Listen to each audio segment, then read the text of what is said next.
Hello everyone, it's Megan Bricks and welcome back for another video. So guys, finally, welcome back. It's been a long time din bago ako nakapag-video ulit due to busy schedule. Hindi ko talaga maisingit yung pag-vlog dahil sa work ko. And now, nagkaroon ako ng free time. So I have this video. So for today's video is i-review natin yung iOS 17. Actually, hindi ko na sana ito gagawan pa ng video kasi it's too late na. But one of our commenter requested this video, so let's have this now.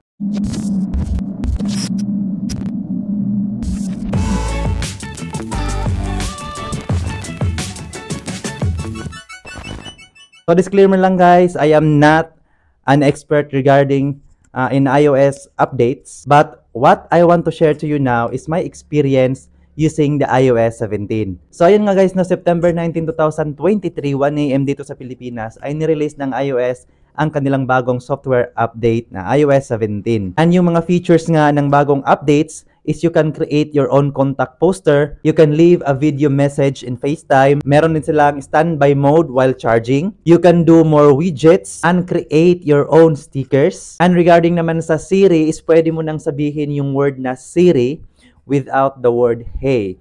So before is Hey Siri, and now, pwede nang Siri na lang. And then, yung kanilang new AirDrop na kung saan pagtapatin mo lang yung dalawang ulo ng phone natin and magta-transfer na yung mga files na gusto nating i-transfer. So, ayun nga, how is my experience using the iOS 17? After, I think, a couple of weeks now, so far, my experience is good. So, wala ako naging problema sa pag-update ng phone ko from iOS 16 to iOS 17. So, hindi ako naka-encounter ng mga bugs and issues unlike sa mga nakikita ko sa ibang groups ng iOS community. So, ang iOS 17 guys is para siyang pinaghalong iOS 15 at iOS 16 based sa kanyang wallpaper. And to be honest lang, yung mga nadagdag na features ng iOS 17 is hindi naman siya ganun ka-useful for me. Kasi hindi ko naman yun ginagamit lahat. But then, I am decided to update my phone para ma-experience ko naman ng iOS 17. Actually, yung phone ko ngayon, which is the iPhone 11, is naka-iOS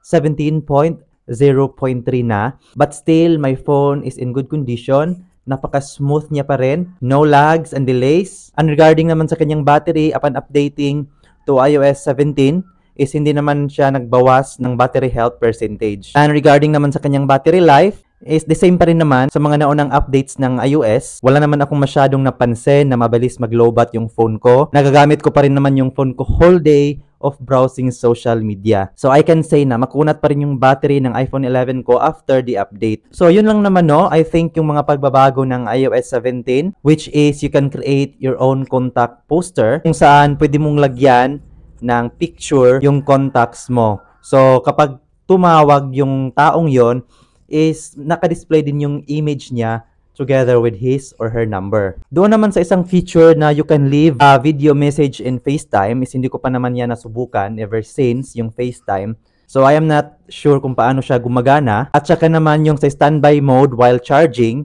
is gumagana lang yun kapag naka-horizontal yung phone mo while charging. And dapat may patungan o tripod yung phone mo kasi hindi yun lalabas kapag hinahawakan mo lang horizontally. So, dapat may tripod or nakapatong yung phone mo tsaka lalabas yung standby mode niya while charging. And ayun nga no, you can do more widgets and you can create your own stickers. So, for example, magta-type ka ng message sa yung iOS and then pwede kang mamili ng mga image mo and gawin mong stickers and isend mo sa gusto mong receiver.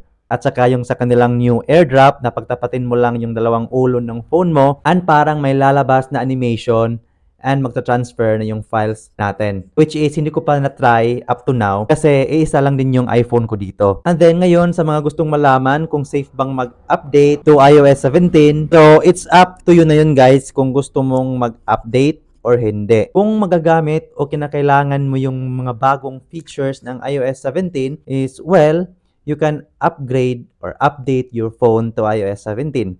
Pero kung hindi mo naman masyadong magagamit o kakailanganin yung mga bagong features ng iOS 17, is it's up to you pa rin kung gusto mong mag-update or mag-stay ka na lang sa iOS 16. But for me, in my case, is gusto kong mag-update kahit hindi ko masyadong nagagamit yung mga bagong features kasi as I said earlier na gusto ko ring ma-experience yung iOS 17. Confident naman kasi ako sa phone ko while updating kasi hindi naman ito refurbished and this phone is galing sa Globe. So, oo nga pala no, sa mga phone na nabili nyo pre-owned or nabili nyo man ito na may pinalitan ng mga parts. So, it's up to you kung gusto mong mag-update or hindi. So, ayun, dito ko natatapusin yung video na ito. It is just a quick video and if you like this video, give this video a thumbs up and don't forget to share, comment, and subscribe and click the notification bell para magiging updated ka pa sa mga bagong uploads natin.